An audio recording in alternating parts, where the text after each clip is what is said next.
Opa, gente, seja bem-vindo para mais uma videoaula para você que está se preparando para o cargo de agente de combate às endemias ou para o cargo de agente comunitário de saúde. E hoje nós vamos responder uma questão que necessita de conhecimento sobre animais peçonhentos. Mas antes, quem sou eu? Eu sou o professor Jeiran Oliveira, eu sou formado em Ciências Biológicas e atualmente eu atuo como agente comunitário de saúde, como vocês podem ver nessa foto aí, eu na minha área. E na videoaula de hoje nós vamos responder uma questão do concurso para agente de combate às endemias aplicado pela Banca IBAD lá na prefeitura de Joinville, Santa Catarina. Vamos lá? Animais sinantrópicos são aqueles que se adaptaram a viver junto ao homem, a despeito da vontade deste. As aranhas são predadoras generalistas que se alimentam principalmente de insetos e outros invertebrados. A sinalha alternativa que se refere à espécie que se caracteriza por possuir hábitos noturnos, serem errantes e não tecer teia. Bem, e as questões já estão aí. Letra A, aranha armadeira. Letra B, aranha marrom. Letra C, viúva marrom. Letra D, flamenguinha. E letra E, viúva negra. Bem, então vamos lá, vamos analisar essas questões. Primeiro de tudo, vamos fazer uma diferenciação aqui. No mundo da biologia, nós dividimos esses animais que possuem toxina em dois grandes grupos: os animais peçonhentos e os animais venenosos. Professor, qual é a diferença de um para o outro? Os animais peçonhentos, deixa eu marcar aqui. Os animais peçonhentos são aqueles que têm a capacidade de inocular a toxina na sua presa ou em um inimigo ou em um humano. Enquanto animais venenosos, eles não têm essa capacidade. Bem, aqui eu deixei dois exemplos característicos desses dois grandes grupos. Como as cobras sendo animais peçonhentos, porque elas, não todas, mas algumas possuem presas que são capazes de inocular a toxina nas suas presas. Mas dentro desse grupo nós temos vários outros animaizinhos, como também tem os escorpiões, algumas vespas são peçonhentas também, algumas abelhas também são peçonhentas. Nós temos acho que 2 ou 3 lagartos no mundo que são peçonhentos. Enfim, são animais que conseguem injetar dentro de você ou da sua presa a toxina. Enquanto os animais que são venenosos, não. É necessário que você faça alguma coisa para que consiga ser intoxicado. Por exemplo, nos sapos, os sapos têm uma toxina, vamos chamar de veneno, na sua pele. E geralmente eles não produzem essa toxina. Os animais venenosos, no geral, geralmente eles não produzem. Eles geralmente comem alguma coisa que tem essa toxina, esse veneno, e aí eles aproveitam esse veneno ou toxina e usam no seu interior. A maioria dos animais venenosos possuem essa toxina dentro do corpo deles, como por exemplo o baiacu. O baiacu é um peixe bem famoso, né, aquele que infla e tal, e tem um órgão dele que é cheio desse veneno. Então, quando uma presa ou quando um predador vai e come um baiacu, ele morre no processo porque esse veneno é muito forte. Aliás, todos os anos morrem algumas dezenas de pessoas porque insistem em comer baiacu. Mas enfim, os animais venenosos, todos eles não conseguem inocular a toxina ou o veneno nos predadores, né? Então essa toxina, esse veneno, ou vai estar dentro do corpo dele, ou vai estar na pele do animal, como é o caso dos sapos. Bem, no enunciado da questão já diz o que são animais sinantrópicos, como está aqui. Animais sinantrópicos são animais silvestres que aprenderam a conviver com os humanos, mesmo que a gente não goste deles, né? Eu não estou falando aqui no caso de gatos e cachorros, não é esse o caso. Nesse caso, nós domesticamos esses animais e vários outros, né? Eu estou falando de animais que vivem junto da gente, e quando eu digo assim, junto da gente, não quer dizer que ele viva necessariamente dentro de casa, né?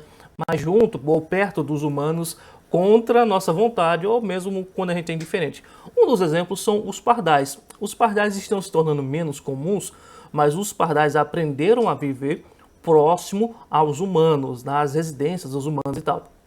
E uma coisa muito curiosa é que os pardais eles não conseguem competir com as aves no meio silvestre, né, no meio natural. Então eles só conseguem viver próximo aos humanos, porque eles fazem os seus ninhos justamente na loca das casas das pessoas. Aqui mesmo em casa, vocês já devem ter visto em alguns vídeos meus, eles piando com bastante empenho durante alguns vídeos. É por isso que eu estou tentando fazer agora as gravações sempre à noite. Mas além disso, nós temos outros animais que são comuns em nossas casas, como por exemplo moscas são comuns, escorpiões são comuns, e assim, claro, vai depender da região que você mora. Enfim, né, são animais, lagartixas são comuns, e urubus em algumas cidades são muito comuns, pombos são muito comuns, enfim, tem uma miríade de animais que aprenderam a viver conosco e alguns deles agora se tornaram até dependentes de nós, como são os pardais, já que eles não são propriamente daqui. Para responder essa questão, como nós vimos, nós vamos precisar saber um pouco sobre as aranhas. Mas o que é uma aranha? Bem, o que são aranhas? Aranhas pertencem ao filo Arthrópoda. Dentro do filo Arthrópoda, elas estão no subfilo Chelicerata. E dentro do subfilo Chelicerata, eles estão na classe Arachnida. E dentro da classe Arachnida, estão dentro da ordem Araneida. As aranhas, elas são diferenciadas, as aranhas, elas são identificadas porque elas têm algumas características visuais, né, morfológicas. Então, a primeira característica é que elas têm um cefalotórax ou prossoma. Professor, o que é cefalotórax? Cefalotórax é quando você junta a cabeça e o tórax, tudo em um único órgão, né? Em uma única estrutura, melhor dizendo. Nesse cefalotórax, nós vamos então encontrar os olhos. São 8 olhos, né, professor? Bem, calma aí. Nem toda aranha tem 8 olhos. Isso pode variar de espécie para espécie. Existem espécies com 8 olhos, com 6 olhos, com 4 olhos e até com apenas 2 olhos. Na verdade, se eu não me engano, existem até espécies que nem olhos têm. Ainda no cefalotórax, nós vamos encontrar então 6 pares de apêndices, 4 pares de patas, um par de pedipalpos e um par de quelíceras, que é o que dá nome ao subfilo. Professor, o que é essas quelíceras? São aquelas duas presinhas que ela tem assim na boca, que é por ali que ela injeta a peçonha, quando elas têm. E por fim, nós vamos ter a parte de baixo, que é aquela bundinha que a gente vê da aranha, que é o opistossoma ou abdômen. É ali onde fica o órgão que produz a seda, que faz a teia da aranha. Por fim, um detalhe muito importante, que já foi dito também lá na questão, é que todas as aranhas, sem exceção, são predadoras. Não existe aranha que se alimente de folhas, né? Todas as aranhas são predadoras. Bem, aqui nós vemos então um esquema de uma aranha clássica. Aqui em cima nós temos logo o primeiro par de apêndices, que são as quelíceras, que dá nome ao subfilo, que são essas duas estruturas aqui. Logo em seguida do lado nós temos os pedipalpos e depois você pode contar 4 estruturas que são as perninhas das aranhas. Então as aranhas sempre têm 4 pares de patas, mais um par de pedipalpos e as quelíceras. E aqui no abdômen, na bundinha do animal, nós vamos ter as fiandeiras, que é aquele órgão que produz as teias. Sim, aqui em cima no cefalotórax nós vamos ter os olhos, que como disse pode variar dependendo da espécie. Das aranhas que foram citadas lá na questão, nós começamos então pela viúva negra, que é uma aranha muito famosa no mundo inteiro. Bem, é importante a gente saber que ela pertence ao gênero Latrodectus. E olha só, essa aqui é a aranha viúva negra clássica, negra com uma espécie de ampulheta vermelha aqui no abdômen dela. Bem, uma das características dela é que ela é uma das aranhas mais venenosas do mundo e ela está espalhada por praticamente todo o mundo. Outra coisa, como eu já disse, é essa mancha vermelha dela no abdômen. Uma curiosidade é que elas comem os machos no momento da reprodução. Bem, na verdade isso depende da espécie. Existem várias espécies que recebem esse nome de viúva negra, mas as espécies que comem os machos nesse momento acabaram dando esse apelido às espécies que se parecem com ela, que são desse mesmo gênero Latrodectus. Elas são comuns em Minas Gerais e aqui no Nordeste. E uma coisa curiosa, as espécies do Brasil geralmente são marrons e não negras como essa daqui. Geralmente, não estou dizendo que não tem viúva negra desse jeito, até porque, se eu não me engano, eu já vi. Mas a grande maioria das espécies, que são várias espécies, costumam ser marrons.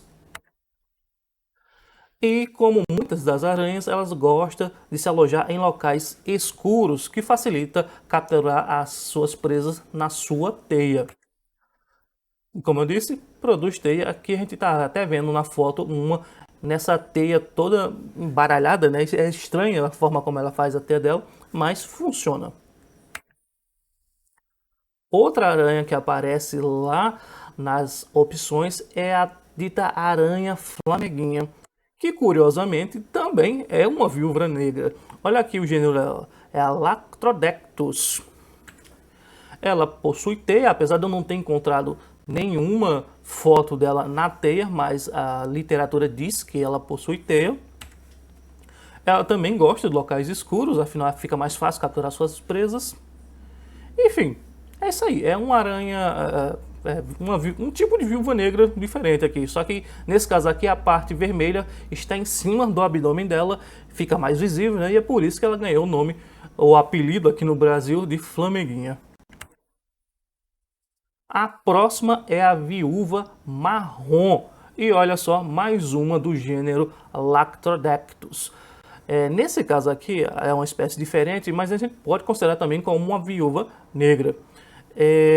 Você pode ver aqui na foto, tem duas fotos bem distintas. Essa primeira aqui, essas duas fotos são da mesma espécie de aranha. Nessa daqui a gente vê que ela é um pouco mais escurinha.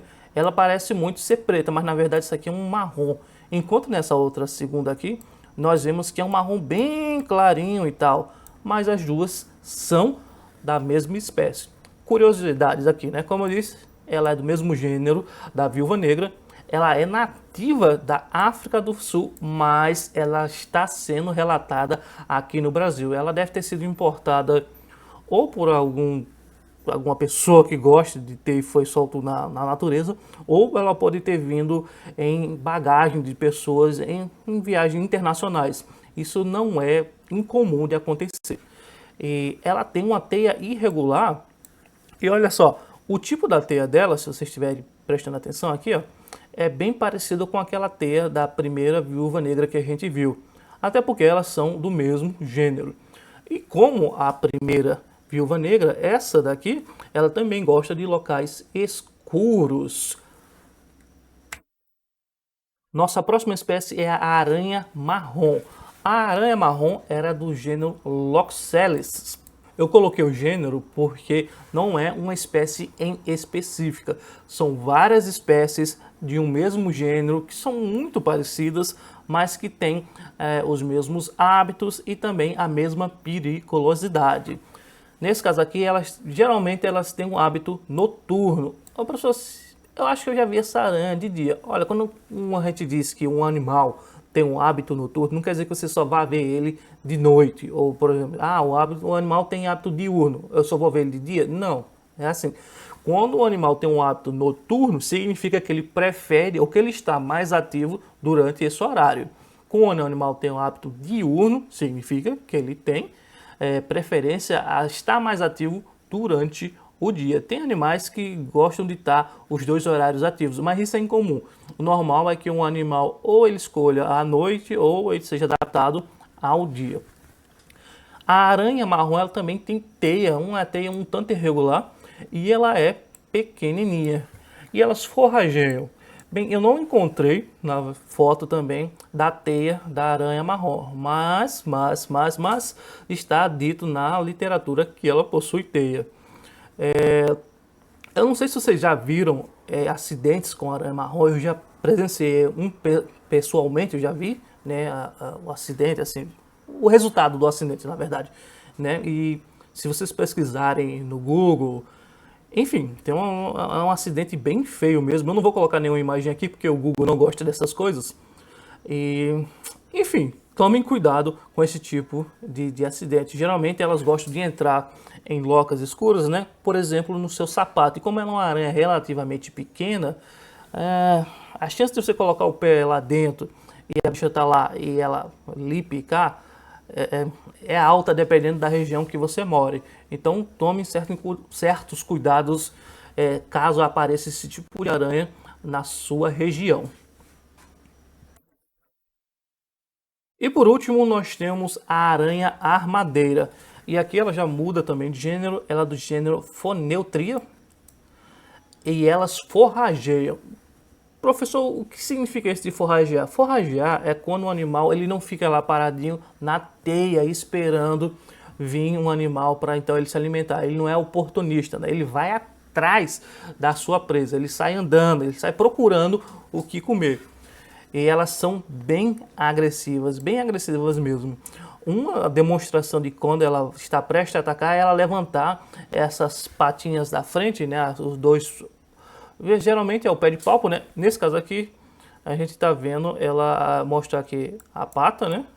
E aqui, se eu não me engano, é o pé de palpo. Posso estar confundindo, né? Eu não sei se isso aqui são as quelíceras em si, mas está aparecendo que aqui são as quelíceras, aqui o primeiro pé de palpo e aqui o primeiro par de patas.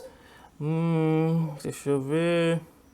Não, estou confundindo. Aqui nós temos 1, 2, aí 3, 4 patas e os pés de palpos estão aqui mais juntinhos das quelíceras. Enfim, ela levanta suas patinhas e fica nessa posição armada, e daí é que vem o apelido de aranha armadeira. Ela é uma aranha que pode causar acidentes em casa, né? Ela é venenosa, como toda aranha é, e ela possui hábitos noturnos e elas não tecem teias. Então aqui a gente já tem o necessário para responder a nossa questão. Voltando aqui à nossa questão, mais uma vez, vamos ler. Animais sinantrópicos são aqueles que se adaptaram a viver junto ao homem a despeito da vontade deste. As aranhas são predadoras generalistas que se alimentam principalmente de insetos e outros invertebrados. Professor, só insetos invertebrados? Olha, na verdade, esse é o comum, né? Mas existem aranhas que conseguem pegar, por exemplo, pequenos roedores. Se você pesquisar na internet, vai ter uns vídeos bem escabrosos aí de algumas aranhas lá na Austrália pegando ratazanas que são desse tamanho aqui. Novamente eu não vou colocar aqui nessa aula porque o YouTube não gosta desse tipo de imagem. Mas tá aí. Enfim, assinale a alternativa que se refere à espécie que caracteriza por possuir hábitos noturnos, serem errantes. Quando ele fala que errantes é a mesma coisa que dizer que elas são forrageadoras ou que elas fazem forrageio, né? Elas vão atrás das suas presas e não tecer teias. E logo de cara nós temos a nossa resposta. A aranha armadeira, ela possui hábitos noturnos, elas são aranhas errantes e elas não tecem teia, enquanto todas as outras tecem teia. Não têm hábitos errantes, elas gostam de esperar as suas presas e, enfim, então é isso, gente. A resposta de hoje é a letra A, aranha armadeira. Espero que vocês tenham gostado dessa aula e se você continuar estudando, em breve você também vai passar.